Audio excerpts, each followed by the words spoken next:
So welcome back mga boss. Kumusta kayong lahat? So in this video, ang gagawin ko naman na modification dito sa Suzuki Gixxer ay ito.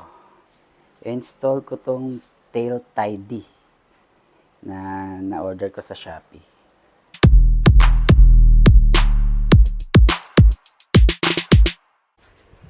So para makabit natin tong tail tidy, kailangan nating tanggalin tong fender niya sa likod.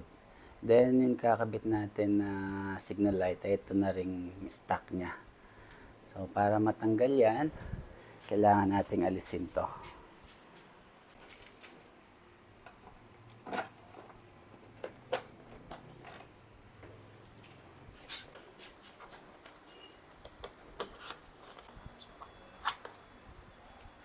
Okay, so para makabit natin yung tail tidy, kailangan nating alisin tong fender niya to. Then yung stock na tail light or yung signal light pa rin yung ikakabit natin. Try natin kung makakabit natin tong stock na plate light kasi mas maganda to kaysa dun sa kasama ng tail tidy. So para matanggal to, 4 na screw dito tatanggalin natin. Then check natin kung meron tayong dapat na tanggalin din dito sa part na to.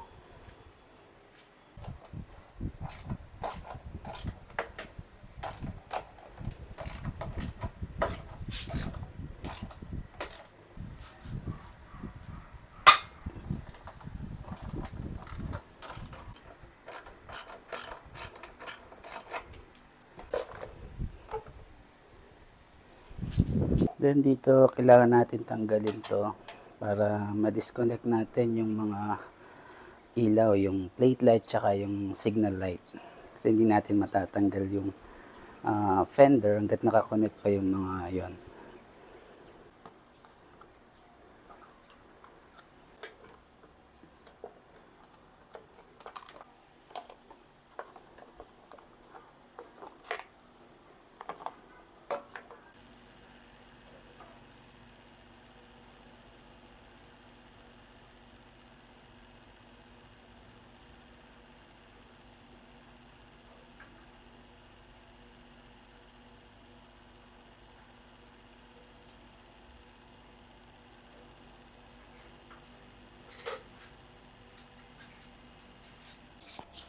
So bago natin ikabit yung tail tidy, kailangan muna nating alisin yung signal light kasi ikakabit natin siya dito.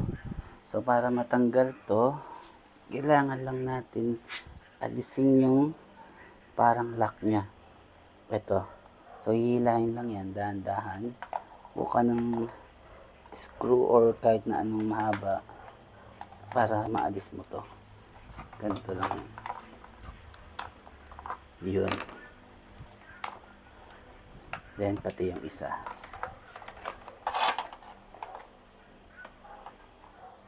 Dahan-dahan lang para hindi siya masira. Yun. So yun. So tanggal na sila. Kapag natanggal nyo na yung lock nya, pwede nyo nang hilahin. Pero dahan-dahan lang. Yeah.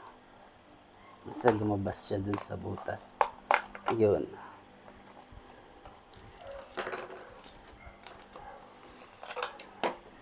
Then yung isa naman.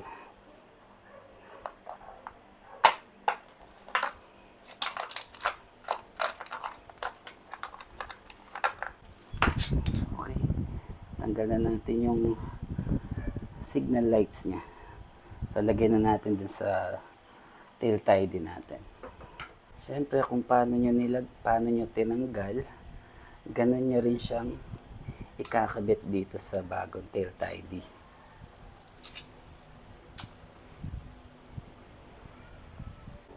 After 2 years, nailagay din natin yung signal light. Ngayon, ito na lang ngayon ang problema.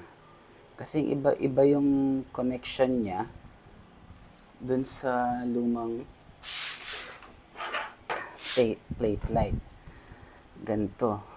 So, Tignan ko muna kung paano ko ikakabit to. Baka kailangan magputol tayo ng wire para may connect dun sa stock na plate light. So, dahil ayokong magputol dun sa stock wiring, tsaka dito sa stock na plate light, so ginawan ko na lang ng paraan.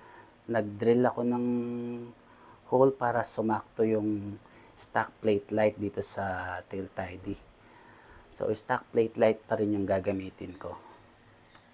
Mukhang okay naman. Medyo nakalabas lang siya ng konti dahil tsaka yung screw ng konti. So, konting higpit pa.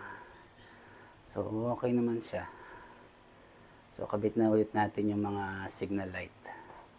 So, ito na yung tsura ng ating tail tidy kapag nakakabit na yung mga signal lights tsaka yung plate light. So, ayan. So, nilakihan ko ng yung butas dito para magkasya yung wirings ng plate light. Then, nagbutas ulit ako ng separate para naman sumakto yung screw ng stock na plate light.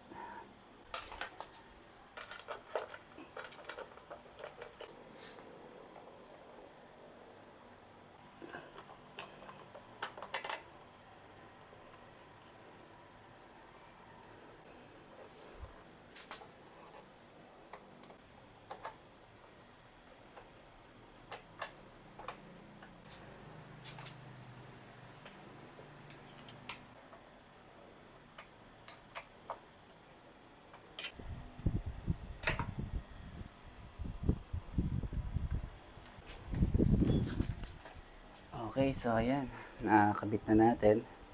Then, kukonect na lang natin yung mga wirings na mga ilaw. Then, try natin kung gumagana.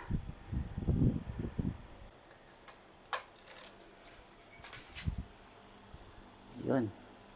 So, gumagana yung plate light. Check natin yung signal light.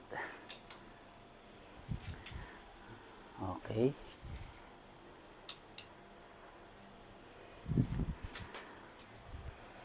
So, ayan. So, tapos na. Na-install na natin yung tail tidy. So, tingnan natin gano'ng itsura niya. So, ayan. Luminis na yung likod. Nawala na yung mahaba niyang fender dito. So, ayan natin, no? Ang downside lang, ang disadvantage lang ng naka-tail tidy kapag umuulan. So, yung talsik ng putik o ng tubig, umaabot hanggang sa likod. Try ko dahil meron pa naman akong tire hugger at saka meron din naman akong top box. So, siguro may-minimize naman yung talsik ng tubig ulan kapag maulan na, tsaka yung putik. So, ayan mga boss, ganyan lang kasimple maglagay ng tail tidy. Ayan na. Sa mga nais bumili ng tail tidy, nagtatanong, ikakabit ko yung link sa description ng video na to. So, yun lang mga boss. Maraming salamat sa panonood. Till next time, ride safe always.